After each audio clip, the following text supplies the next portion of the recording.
पढ़ाई लिखाई शिक्षा की बात करें तो जन स्वराज पार्टी, नई पार्टी चुनावी मैदान में उतरी है बिहार के। पीके ने आज सबसे पहले ये दावा किया था, सबसे पहले मैं उम्मीदवार उतारूंगा। 51 ही उतारे हैं, पर पढ़े लिखे उम्मीदवारों की भरमार दिखाई दी। ये राजनीति की नई बयार भी साबित होगी क्या? और ये युवा प्रदेश है, यहां पर जेनजी क्या इसी चीज की सबसे ज्यादा मांग कर रहे हैं? ये आने वाले दिनों में सबसे बड़ा मुद्दा बन जाएगा क्या? और जब पढ़ाई लिखाई की बात हो रही है, भाई पढ़ोगे लिखोगे तभी रोजगार मिलेगा ना। तो एक राजनीति की नई बयार शुरू करते दिखाई दे रहे हैं क्या पीके? मैं प्रशांत किशोर की बात कर रहा हूं, नया एंट्रेंट बिहार की राजनीति में। अब तक रणनीतिकार की भूमिका निभा रहे थे, अब खुद चुनावी समर में कूद पड़े हैं प्रशांत किशोर। सबसे पहले उम्मीदवारों की घोषणा तो कर दिया, 51 ही सही, 241 में से 20% से तो ऊपर उम्मीदवारों का ऐलान कर दिया। और अभी एनडीए से तो खबर आ रही है 13 नवंबर को संयुक्त सूची जारी होगी।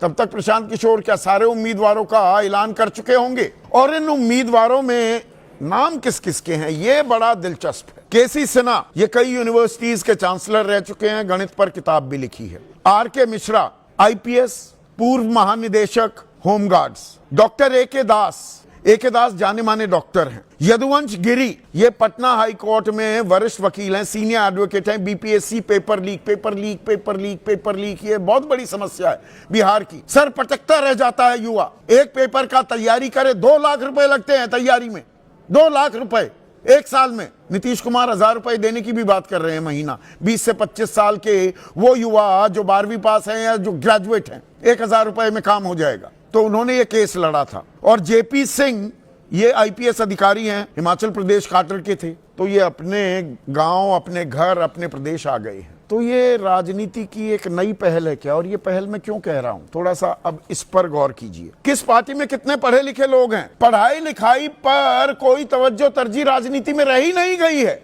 बिहार में 9वीं फेल तेजस्वी को बताने वाला एनडीए, उनके उप मुख्यमंत्री अपने हलफनामे बताते हैं कि मैं 7वीं तक पढ़ा हूं, 5वीं पास हूं। एक में बताते ही नहीं, एक में डॉक्टर ऑफ लिटरेचर हो जाते हैं जो मानद उपाधि, उसी को पढ़ाई लिखाई बता दिया जाता है। तो वो बिहार जिसका डंका दुनिया में बजता था, भारत ही नहीं, उसकी बुद्धिमत्ता का, उसके ह्यूमन रिसोर्स का, मैं बिहारियों की बुद्धिमत्ता का, उनकी मेहनत का कायल हूं। ये मैं कई बार कह चुका हूं। आईएएस, आईपीएस, बड़े से बड़े ओहदों पर भरमार है बिहारियों की, पर राजनीति में वो क्यों नहीं दिखता है आज की तारीख में? पहले होता था। अब कितने पढ़े लिखे नेता हैं, इसका मैंने आंकड़ा निकाला। एडीआर है sauce, association for democratic reforms. 62 उम्मीदवार आरजेडी के ऐसे थे जो गूठा छाप से लेकर 12वीं तक पढ़े थे। 62, इनमें से 32 जीते भी, कोई 5वीं पास, कोई 7वीं पास, कोई 10वीं पास। बीजेपी के 42, इनमें जीते 29, जेडीयू के 45, जीते 17, 12वीं पास, चपरासी लगेगा।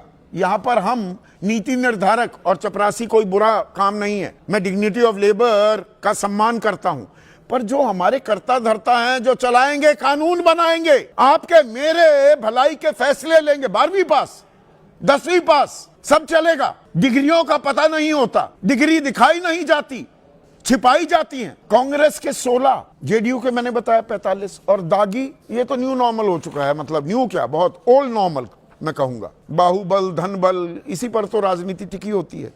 आरजेडी के 54 उम्मीदवार जो जीते दागी थे, 73% उम्मीदवार दागी। बीजेपी के 47, 64%, जेडीयू के 20, 47%, कांग्रेस के 16, 84%, सीपीआई-एमएल के 10, 83%, एआईएमआईएम के 100% स्ट्राइक रेट। पांचों के पांचों दागी।